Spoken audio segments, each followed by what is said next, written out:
Bonjour, bonsoir à tous, vous qui regardez les vidéos, que ce soit le jour ou la nuit, ici DVD Pro Catch, et on y est, le dernier PPV de la ROH que je vais vous reviewer, même si je sais que peut-être que j'en aurai d'autres à l'avenir, mais ça, on ne sait pas. Mais bon, là, pour l'instant, c'est le dernier PPV, parce qu'après, il y aura les pochettes spéciaux, notamment les meilleurs matchs, enfin les deux coffrets des deux meilleurs matchs, donc le troisième et le quatrième, et un DVD sur Samoa Joe. Et après ça, je pourrai passer à quelques DVD de Wrestle Crate. Donc au moins je résume ce que je devrais, on va dire, peut-être faire à l'avenir, parce qu'en même temps c'est le principe du but. Et excusez-moi si vous entendez du bruit dehors, c'est encore des jeunes qui s'amusent et qui font les fous. Mais bon, moi, ça va pas m'arrêter ici. Je vous montre directement le PPV que vous avez déjà vu dans la miniature. Et actuellement, c'est celui-là. Proving Ground 2009, la nuit 2. Je n'ai pas la nuit 1, mais j'ai que la nuit 2. Et ça s'est déroulé à Orlando, en Floride, le 2/7/2009. Oui. Donc, on voit l'affiche Bryan Danielson contre El Generico, a.k.a. Sami Zayn, et a.k.a. Daniel Bryan. Et là, on voit les photos d'Elo Brown, les membres de Dark City Fight Club, et Strong, enfin, ouais, je crois que c'est Strong. Ouais, il n'y a aucun doute, c'est lui. Et Kenny King, je crois que c'est lui, enfin, peu importe. Donc, tout d'abord, on commence directement avec deux matchs dans un pré-show de la ROH. Donc, tout d'abord, The Heartbreak Express, équipe composée de Phil Davis et Sean Davis, contre Will Cutie, alors que ce mec-là, il est inconnu au bataillon, et j'ai été même voir à peine qu'ils mettent pas un nom, qu'on ne sait vraiment pas de qui il s'agit. Donc moi, je l'ai ajouté Will Cutie et Brett Tenders. Bref, la tornade. Et bien pourtant, ce match-là, je l'ai peut-être pas vu, mais je lui mets un 2,80, et l'autre côté, c'est pareil, entre The YRR, Chasing Race et Sal Rinaro, contre Bobby Dempsey et Ninja Brown. Je me demande où est-ce qu'ils vont chercher des gars comme ça, mais c'est victoire de The YRR, donc c'est 2,90. Et là, pour la carte principale, un match plutôt pas mal, mais on va dire pas très long dans la carte principale, quoi. Jerry Lynn contre Sean Osborne. Et que moi, je croyais que ce serait un genre de squash match, entre guillemets. Je croyais que c'était ça. Mais finalement, ça s'est bien déroulé. Et que je m'attendais plus court comme match. Peut-être que c'est moi qui me fais des idées. Ou tout simplement, je suis trop incapable de résumer un truc pour dire des telles âneries. Mais bon, match très sympa. Et que à la fin, même si Sean Osborne a vraiment, on va dire, essayé de surpasser Jerry Lynn, même dans les offenses, il allait créer la surprise, mais vraiment créer la surprise. Mais il faut pas jouer trop au plus fin avec les légendes, parce que Jerry Lynn est une légende. Et il faut pas trop, on va dire, vendre la peau de l'ours avant de l'avoir tué, quoi. Vendre la peau de l'ours avant de l'avoir tué. Enfin, pas avant de l'avoir tué, si vous avez compris. Ah, je galère, hein. Vraiment, dans les explications comme ça, je galère. Mais bon, j'essaye de mieux que je peux à dire ce que je peux penser. Mais que c'est victoire de Jerry Lynn. Voilà. Avec un pile driver, s'il a remporté le match avec un pile driver. Mais il a remporté le match, de toute façon. Et que c'est un 3,5. Voilà, un 3,5. Et maintenant, en match par équipe, entre The Kenny King, contre... Pourquoi je dis contre et enfin, quoi? Donc, Kenny King et Riff Titus contre The British Lions. les Lions britanniques. Chris ou Christopher Gray avec Tommy Taylor. Ouais, Tommy Taylor. Eh ben, match pas mal, mais sans plus. Même si ce n'est qu'encore que le début. Et que c'est normal qu'un match comme ça n'est pas non plus à la hauteur du show. La plupart des matchs le sont aussi. Mais c'est pas comme si c'était les plus pires au monde. Vraiment loin de là. Mais qu'à la fin, je vais spoiler la fin, Kenny King et Ref Titus, l'un des deux va, on va dire, faire le roll-up et de voler un peu la victoire, même si c'est sans utiliser les cordes. Mais je crois que c'est Ref Titus qui fait le petit paquet contre l'un des membres de British Lions et que c'est lui qui remporte la victoire à sa petite équipe avec Kenny King. Donc voilà, c'est tout ce que je pouvais en dire sur ça. Eh ben ce match-là, 3,20, je le mets ça. Et là, un squash match. Oui, parce que ce match-là, ce serait... Et c'est exactement un squash match. Donc un truc qu'on s'attend pas du tout et qu'on s'attendait à un match un peu plus long, avec du beau catch, avec des beaux gestes techniques. Et j'en passe des choses. Eh ben Bison Smith contre John Kermon, ben, c'est pas un match où on s'attend le plus aussi, hein, vu comment c'est pas le plus préférable de tous. Donc en gros, quand Bison Smith arrive, eh ben, il allume ce pauvre catcheur local, alors que la cloche vient de sonner, et après ça il fait un tout petit peu joujou avec, notamment avec des petits souplexes et des coups de pied, mais qu'à la fin il bat... il bat John Kermon avec son... On dirait un genre de jackknife powerbomb à la manière de Kevin Nash. Car je me rappelle qu'il a fait un powerbomb exactement comme Kevin Nash, alors que Bison Smith, c'est pas un très grand gabarit.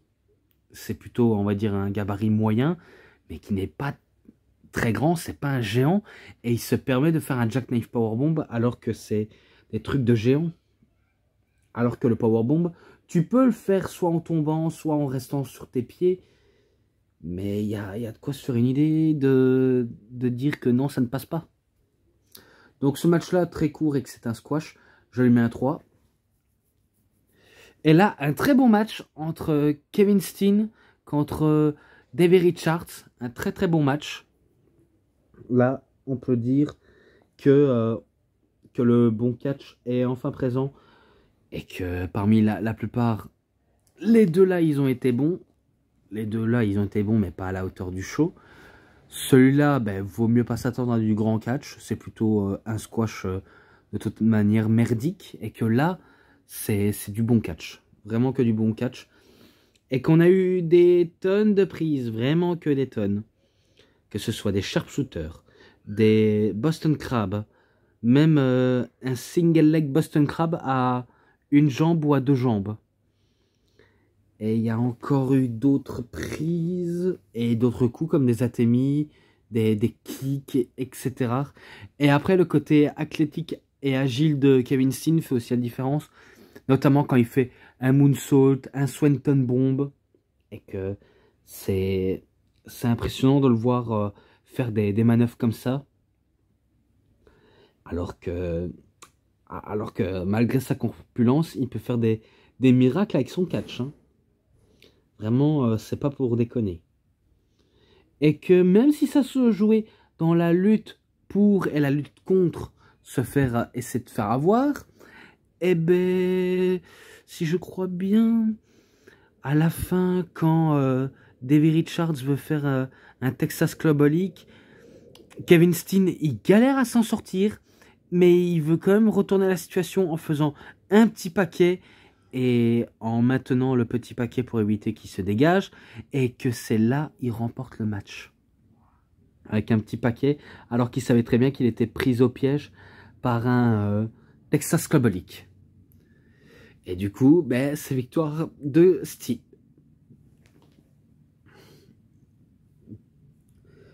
Excusez-moi si je fais des contretemps, c'est parce que ben, en même temps quand je parle j'ai l'impression que j'ai le hockey. ou encore j'ai l'impression d'être fatigué. Mais je m'en excuse. C'est pas parce que je suis mauvaise humeur, c'est parce que là que je viens de manger et que je viens de boire que du coca. Et du coup, avec le hockey et tout ça, c'est pas, on va dire, très bon pour la vidéo. Mais bon, de toute façon, j'essaie d'expliquer comme je peux malgré ce petit truc qui m'empêche de finir mes phrases et de parler en même temps. Donc ce match-là, 3,60. Et maintenant, encore un match par équipe entre Tyler Black et The Necro Butcher qui viennent de quitter The Age of Falls. Donc Age of Falls est maintenant composé de Jimmy Jacobs et de The Delirious. Et en même temps, c'est normal, Jimmy Jacobs, c'est le leader, le gourou du groupe. Alors que Black et Butcher, eux se sont libérés de son emprise. Et que pour la suite, Tyler Black, ça va, on va dire, le permettre d'avancer encore plus haut à la Ring of Honor. Donc Seth Rollins, c'est sûr, il marche dans un pas très décisif et très déterminé. Et que là, il est déterminé à détruire son ancien boss. Donc il veut détruire son boss parce que celui-ci commence à être, on va dire, de plus en plus fou et aussi de plus en plus sanguin, notamment dans sa manière de parler. Alors il veut se débarrasser de lui, quitte à, on va dire, le faire souffrir. Et c'est pareil pour Butcher, hein, vraiment pareil pour lui, vu comment il vient de se séparer de Jacobs, il veut se débarrasser non seulement de Jimmy Jacobs, mais aussi du nouveau recrue de Jimmy Jacobs, qui est The Delirious, qui est passé du côté obscur de la force, et que certes il est toujours aussi fou en parlant de manière énigmatique sans qu'on le comprenne, mais qu'il est redoutable parce que c'est un délirien, quoi. Même si ça fait un petit jeu de mots de merde, mais c'est quelqu'un qui a des délires obsessionnels, quoi. Des délires de tout et n'importe quoi, et j'en passe des trucs. Pourtant, le match était très bon, il était vraiment très bon, jusqu'à ce que la fin laisse vraiment pessimiste. Oui, la fin est vraiment pessimiste, alors que, si je crois bien, Butcher s'occupait de Jacobs, ou alors de The Delirious, l'un des deux. Non, je crois que c'est Tyler Black qui s'occupait de Delirious, car Jacobs était occupé avec Butcher. Et que je me rappelle que Seth Rollins a contre-attaqué, notamment en faisant un poke-bomb, et il était en position du fameux super kick qui touche en pleine tête. Et que c'est là où Jimmy Jacobs prend une chaise pour frapper Tyler Black. Et du coup, vu comment ce match, c'est pas, on va dire, des matchs où tout est permis, mais un match normal. Donc un match totalement dans les règles. Et que là, The Age of Falls, il perd le match par disqualification. Et qui continue leur attaque sur Jimmy Jacobs. Sur Seth Rollins, donc Tyler Black et The Necro Butcher. Ils continuent leur attaque, encore, jusqu'à ce qu'ils s'en leur relèvent plus. Même si les Face veut contre-attaquer pour le petit accrochage. Et je crois que c'est bon dans ça ce que je viens de dire. Et que ce match-là, c'est un 3,80. Attendez, je vais voir. Oui, évidemment. Et maintenant, Austin Harris contre Brad Attitude. À mon avis, je crois qu'il y a Attitude, ça veut dire qu'il est fan de Attitude Era, même si je le connais pas assez pour mieux, on va dire, le décrire le personnage.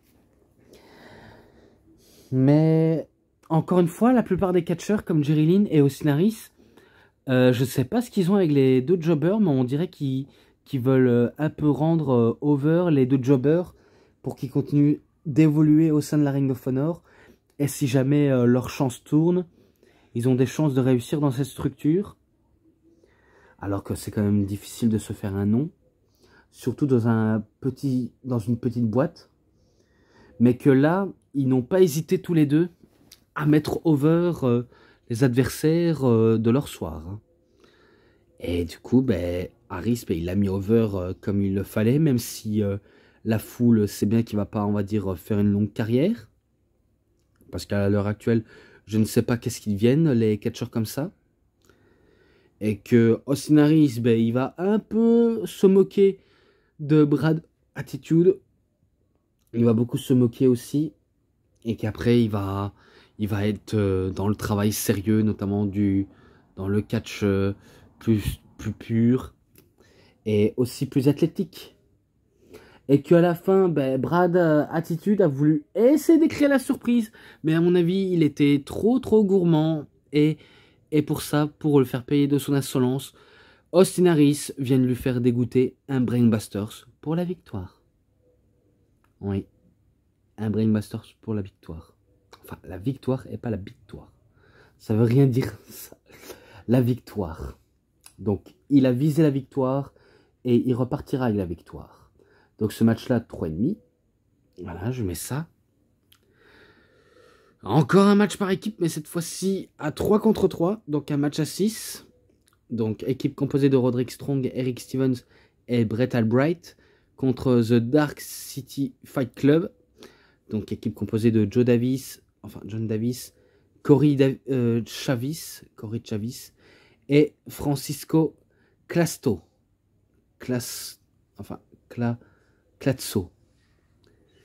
Oh là là, j'ai eu du mal. Donc, c'est Clatso. Et que le match, ouais, il était bien, mais c'est pas, on va dire, encore le même niveau que celui de Edge of Falls. Hein. Moi, tout ce que je sais, c'est que Strong, comme à son habitude, il est en feu. Quand il a envie de craquer des colonnes vertébrales ou gifler de manière très forte pour qu'on l'entend de ici jusqu'en France. Ah, parce que ces coups brutaux, on les entend vus de notre écran. Ou encore ces coups résonnent des États-Unis jusqu'au Japon et à travers le monde. Bref, de toute façon, ces coups, c'est vraiment hyper tordu, même si, heureusement, il a ôté de la vie de personne. Heureusement, je dis bien. Mais un sacré bonhomme, hein. Franchement, Strong est aussi un sacré manœuvre de leader, même s'il n'en a pas l'air d'être un leader. Mais il veut quand même motiver ses troupes pour prouver que c'est lui le leader. Et à la fin, ça va se jouer entre Strong et Chavis.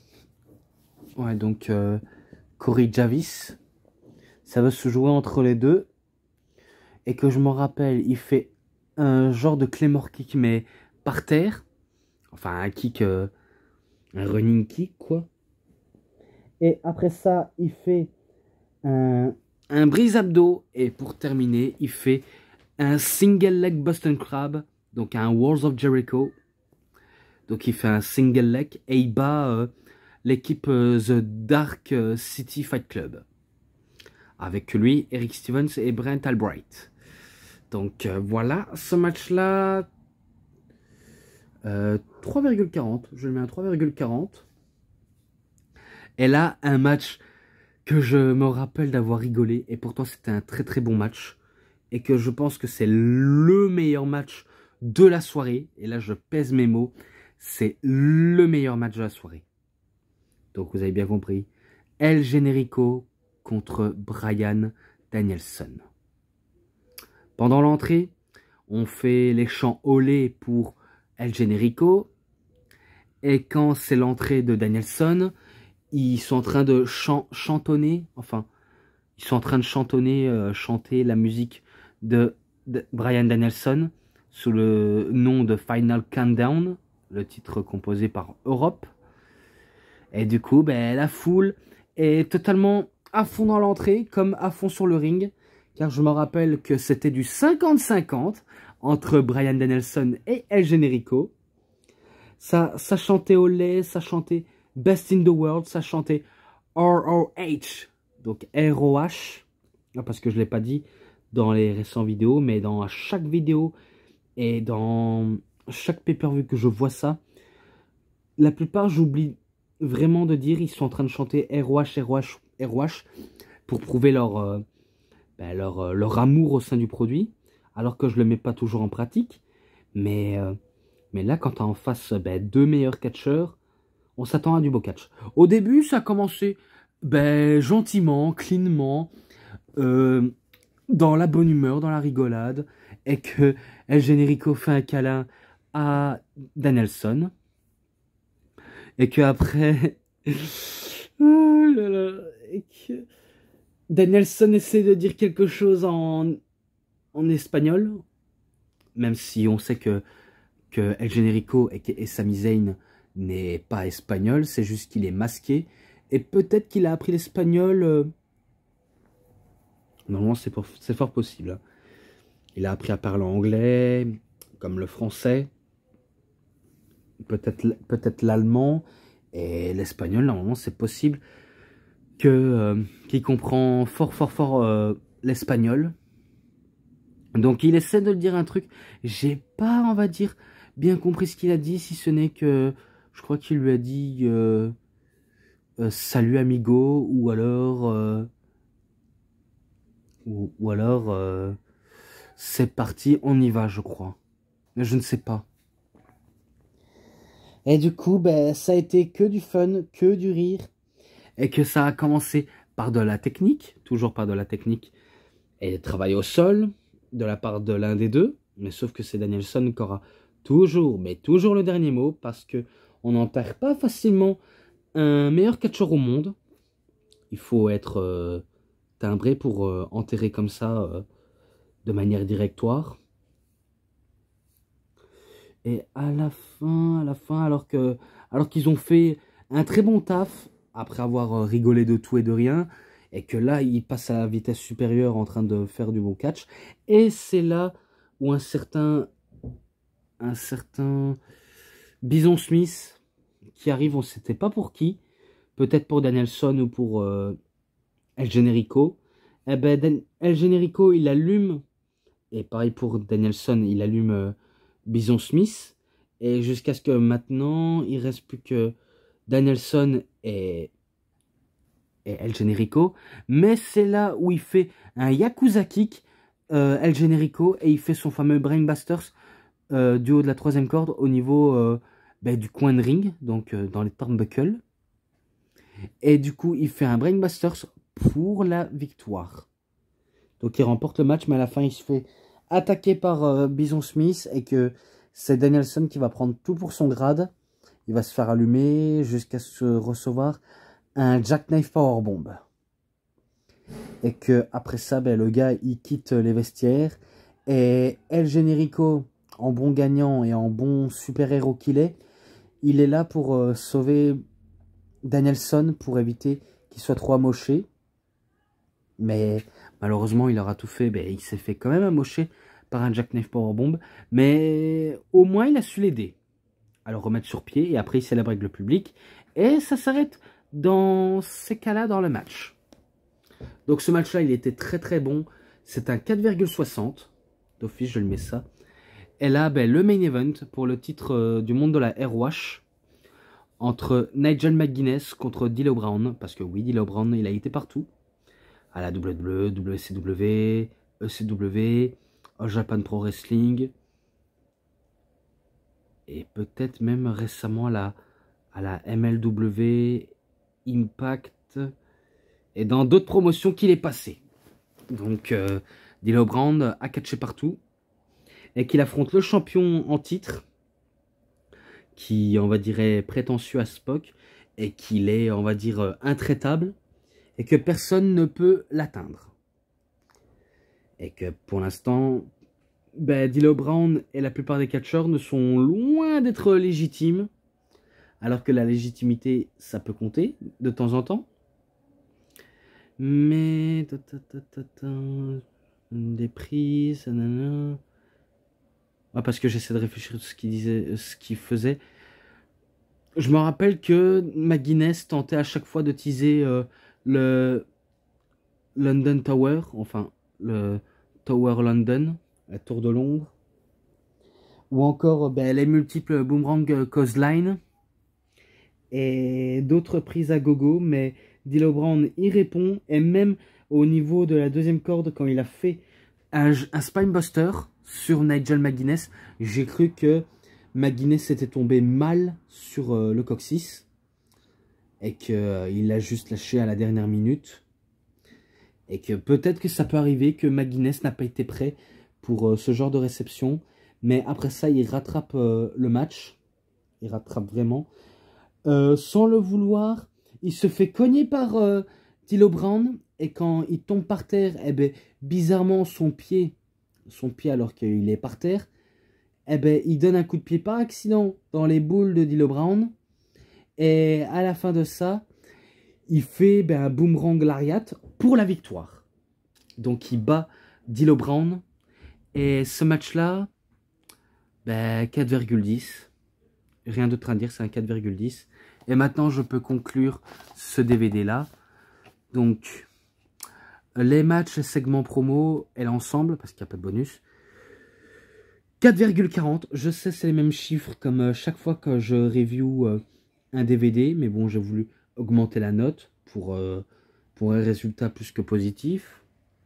Et que voilà, assez d'explications pour moi, je m'arrête ici. Donc c'est tout pour cette review. J'espère que vous avez très bien aimé cette vidéo. Et c'était DVD Pro Catch bien sûr, j'ai oublié. Et que si cette vidéo vous a plu, vous savez ce qu'il vous reste à faire. Likez la vidéo, commentez, partagez, abonnez-vous à ma chaîne et cliquez sur la petite cloche pour avoir plus des notifications et des prochaines vidéos. Et moi je vous dis bonne journée, bonne soirée à tous. Au revoir tout le monde pour une prochaine vidéo. A plus à tous les fans de catch. Allez, bye bye tout le monde.